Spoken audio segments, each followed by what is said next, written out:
When Erika Kirk walked into that memorial hall, she had already cried 1,000 tears. She had read letters from presidents, stood before oil paintings that took months to create, and listened to speeches from people who claimed they understood her pain. But nothing, absolutely nothing, prepared her for what was waiting in the corner of that room.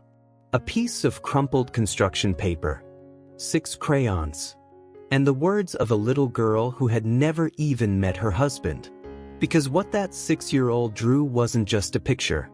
It was the one thing that finally shattered the wall Erika had been hiding behind for weeks.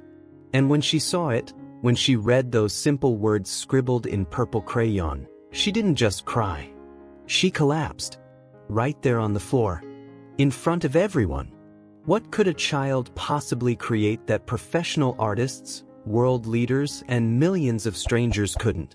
Stay with me, because what happens next will break your heart and then put it back together in a way you never expected.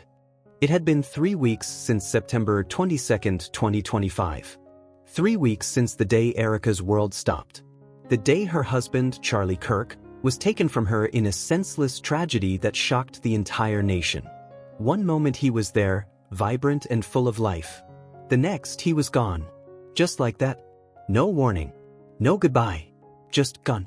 The funeral was a blur. She barely remembered it. Thousands of people showed up. Cameras everywhere. Speeches. Flowers. Condolences from strangers who felt like they knew him because they'd seen him on TV or heard him speak. But none of them really knew him. Not the way she did.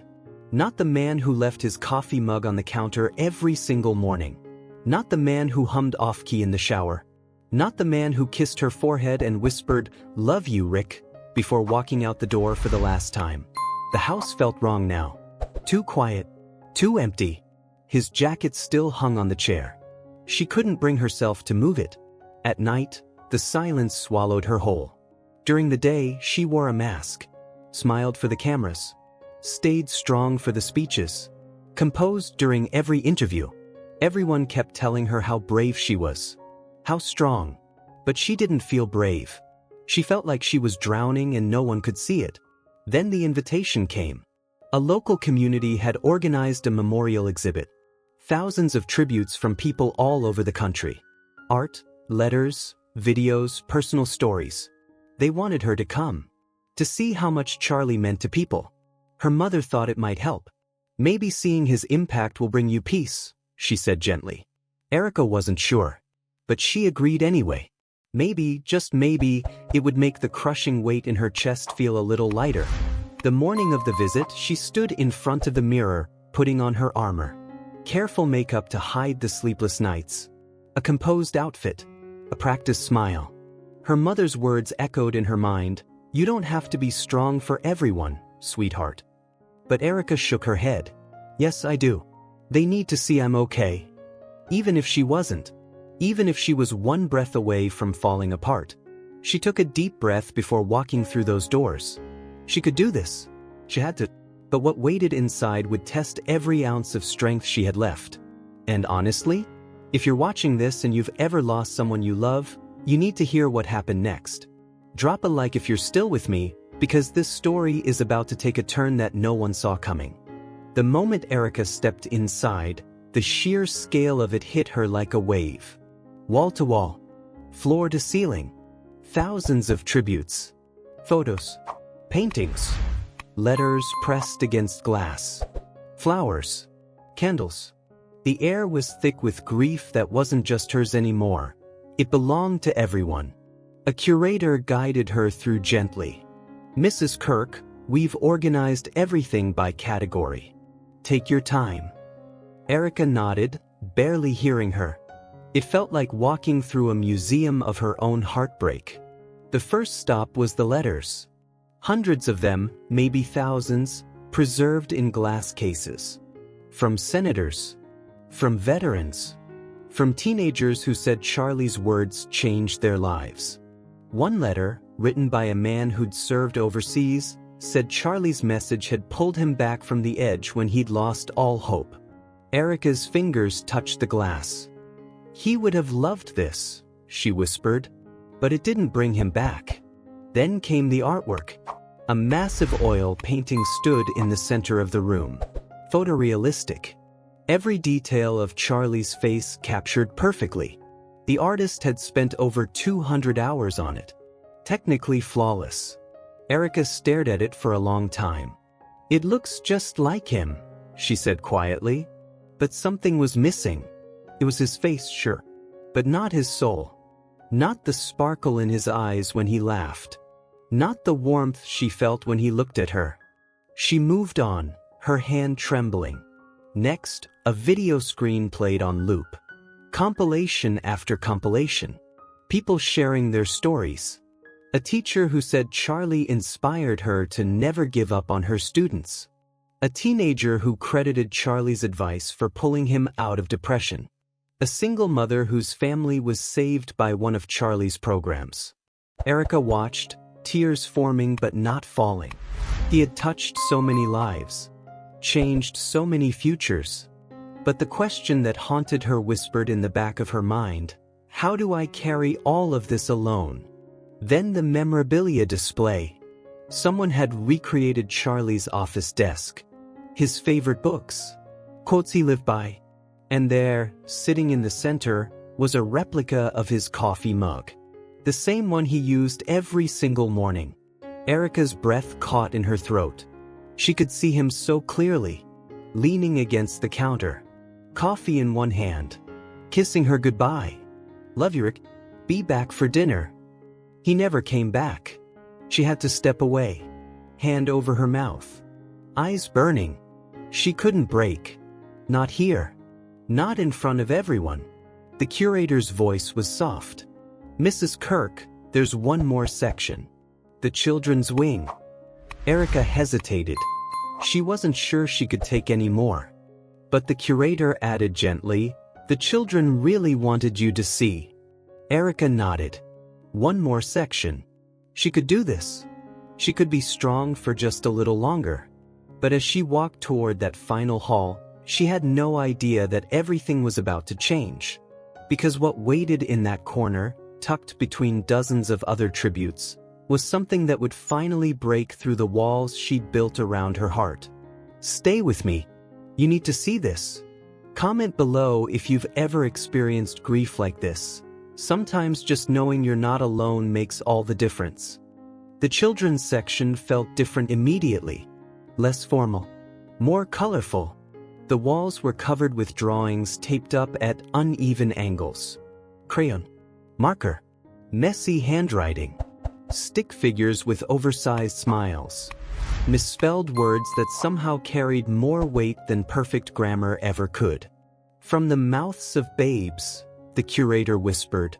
Erika walked slowly, reading each one. "Mr. Kirk, you are my hero." Age 7. "I want to be brave like you." Age 9. Each one was a small, beautiful knife to her heart. These kids didn't know Charlie personally, but they knew what he stood for. And they wanted her to know it mattered. She was almost at the end of the hall, ready to leave, ready to finally let herself collapse in private, when she saw it. Tucked in the corner. Easy to miss if you weren't looking. A small piece of construction paper. Slightly crinkled. Held up with 2 pieces of tape. She stopped. Something about it pulled her closer. Maybe it was the simplicity. Maybe it was the bright, uneven crayon strokes. Or maybe, somehow, it was Charlie himself, guiding her to this exact spot. She stepped forward. And as her eyes focused on the drawing, the world around her began to blur. At the top, in wobbly child handwriting, for Mrs. Kirk. From Emma.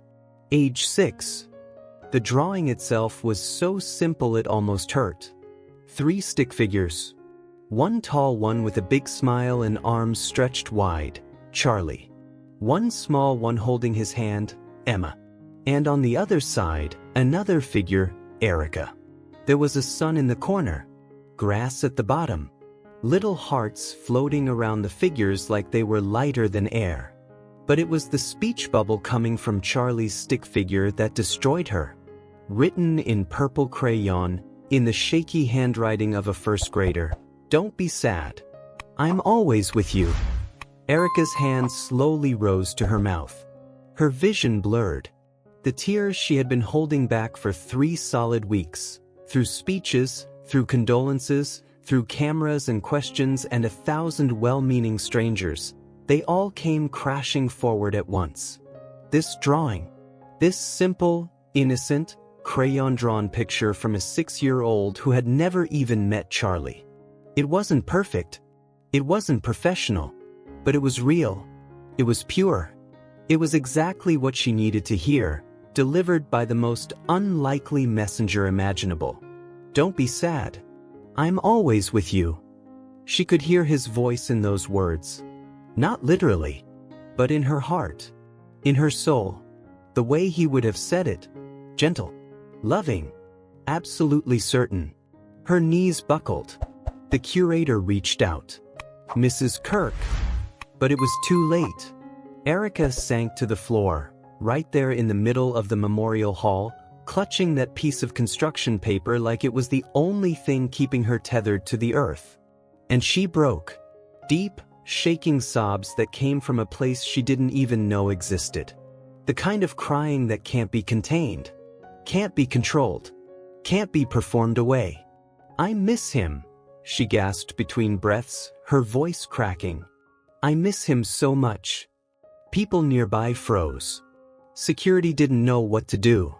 But the curator knelt beside her, hand on her shoulder. It's okay, she whispered. Let it out. And Erika did. For what felt like hours but was really only minutes, she let every ounce of grief pour out of her. The grief she'd been performing around. The grief she'd been too strong to show. It all came out. Right there on the floor. In front of a child's crayon drawing. And somehow, in the middle of that breakdown, something shifted. Slowly, the sobs quieted. Erika's breathing steadied. She looked down at the drawing again, her tears falling onto the construction paper. Don't be sad. I'm always with you.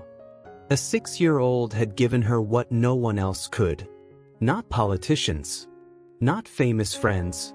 Not even family. Just a child with crayons and a heart too pure to know that some things are supposed to be impossible to fix. The curator's voice was soft. Would you like to meet Emma?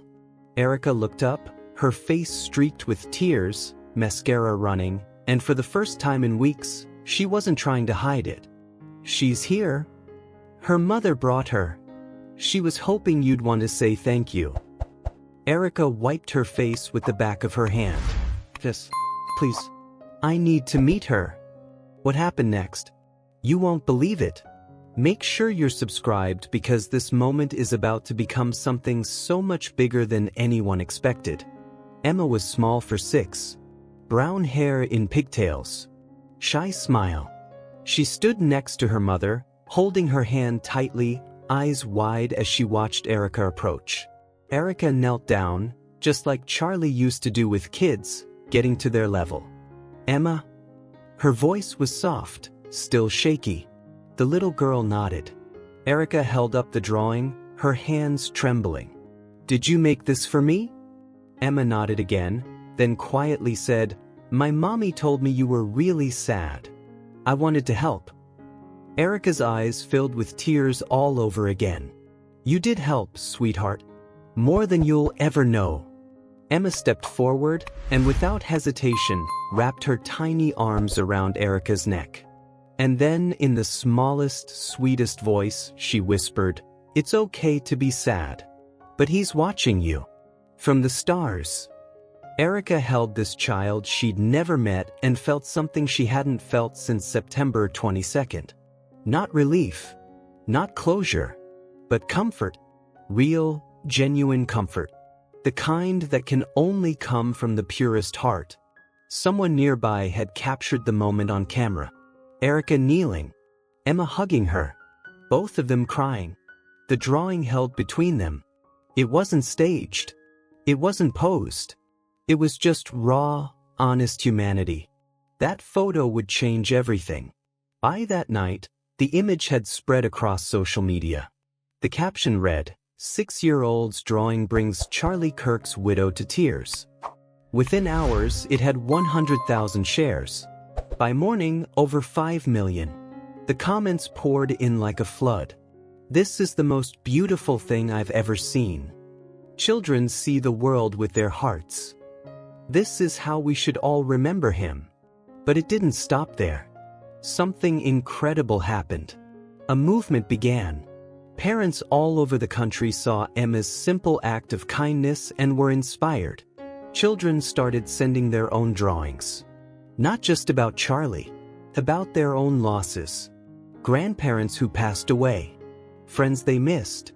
Loved ones taken too soon. All expressed through crayon and construction paper and the unfiltered honesty only a child can offer. The hashtag drawings for Erika started trending. Thousands of pieces of art arrived at Erika's door. And she read every single one. She set up a wall in her home, Emma's wall, she called it. Every drawing got a place. Every child's voice was heard. Charlie would have loved this, she told her sister one evening, staring at the colorful, heartfelt chaos covering her living room. All these kids, saying what adults can't. A week later, Erika appeared on a national news segment with Emma by her side. The drawing, now framed, sat between them. The reporter asked Emma, "What made you draw this picture?" Emma, still shy, looked down. "I just wanted to help. My daddy said Mr. Kirk was a good man. So I wanted Mrs. Kirk to know he's still here. Just different." Erika's voice cracked as she added, "She gave me something I didn't even know I needed. A reminder that love doesn't end. It just changes shape." And then Erika announced something that shocked everyone.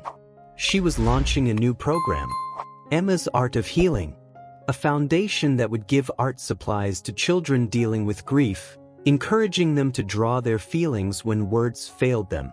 Because, Erika said, looking directly into the camera, a 6-year-old taught me that sometimes the simplest voices carry the most powerful truths. If this story is touching your heart, please hit that like button and share it with someone who needs to hear this today. Because what happens next proves that healing isn't just possible, it's contagious. 1 month later, October 2nd, 2025. Erika woke up that morning with the familiar weight pressing on her chest. The anniversary. She'd been dreading it for weeks. But then the doorbell rang. She opened the door, and there stood Emma, now 7 years old, holding something behind her back. "Hi, Mrs. Kirk," Emma said with a smile. "I made you something. For today." She pulled out another drawing. This one showed Charlie with angel wings, watching over 2 figures holding hands, Erika and Emma. At the bottom, in neater handwriting than last year, 1 year stronger. "He's so proud of you." Erika didn't collapse this time. She didn't break. She smiled through her tears and pulled Emma into a hug. "Thank you, Emma. You're my angel too." Later that day, at the memorial ceremony, thousands gathered. But this year, something was different. Hundreds of children stood in a special section, each holding a drawing. Together, they created a massive wall of art. A tribute not just to Charlie, but to everyone who had been lost. Everyone who was missed. Everyone who was loved. Emma helped Erika hang the very first drawing, the original one, carefully preserved. "This is for everyone who's sad," Emma announced to the crowd, her small voice somehow carrying across the space. "Because it's okay to be sad. But you're not alone." The crowd erupted in applause, many wiping away tears. Later, Erika stood at the podium. She looked out at the sea of faces. At Emma in the front row. At the wall of colorful, heartfelt drawings behind her. "A year ago," she began, her voice steady, "I thought I'd never smile again. I thought the pain would swallow me whole. But then a little girl with 6 crayons showed me something I'd forgotten. Grief doesn't end. But it doesn't have to destroy us either. If we let it, it can become something beautiful. Something that connects us. something that heals not just ourselves, but everyone around us. She paused, looking directly at Emma. Thank you, Emma, for reminding me that the smallest hands can hold the biggest truths. That night, Erika stood in front of Emma's wall in her home. Hundreds of drawings now covered it, each one a story, each one a heart reaching out. She touched the original drawing, framed in the center, then the photo of Charlie beside it. See you in my dreams, babe, she whispered.